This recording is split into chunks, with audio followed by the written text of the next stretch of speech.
Saya shortcutkan cerita tadi si monyet tu. Okay. So bila akhirnya kan si anak monyet ni dia pergi jumpa, last kali dia jumpa dengan si gajah.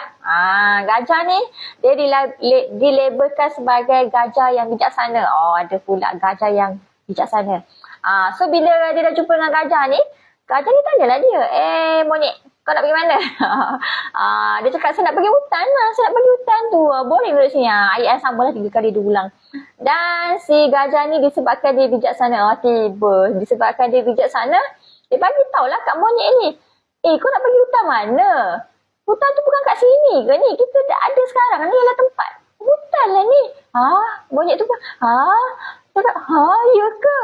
Patutlah tadi burung dengan kancil tu macam pelik je bila aku cakap aku nak pergi kat hutan.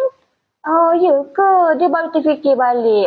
Rupanya dia tak terfikir. Dia tak realise. Dia tak sedar. Yang dia cakap dia nak pergi kat tempat hutan tu. Hutan tu tempat yang best. Banyak tempat yang dia boleh pergi. Memang enjoy lah tempat tu untuk dia. Sebab dia kan anak monyet baru nak membesar kan. Dia suka adventure. So bila dia fikir balik, rupanya dia tak nampak apa yang ada kat depan mata dia sekarang. Dia sedang berada di hutan tu. Dia tak nampak. Dia nampak benda yang jauh. Benda yang jauh yang dia tak jumpa lagi. Sedangkan dia tak nampak apa yang ada sekarang depan mata dia ni adalah benda yang terbaik untuk dia.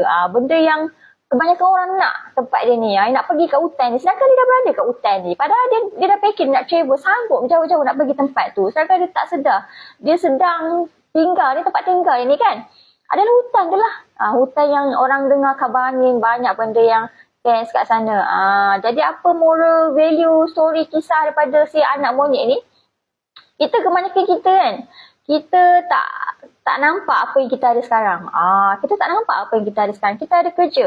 Tapi kita tak nampak yang kita boleh lagi naik dengan kerja yang kita ada sekarang. Kita tak cuba nak teroka, kita tak cuba nak improve, kita macam tu lah. Kita memang tak nampak benda ni. Kita asyik nampak yang peluang yang di luar yang mana kita mungkin tak akan dapat peluang tu. Mungkin kita fikir kita nak kerja kat syarikat yang lagi hebat, yang ada nama. Sedangkan kerja yang kita ada sekarang ni kita tak nampak dalam mata kita. Itulah yang terbaik untuk kita. Kita fikir kalau kita nak pergi kerja kat syarikat yang besar gagah tu, kita akan dapat ke peluang tu dengan kelayakan yang kita ada sekarang ni.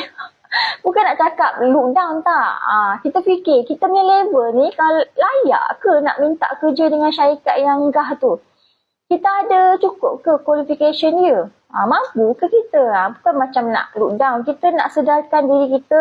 Apa yang kita ada sekarang hargai.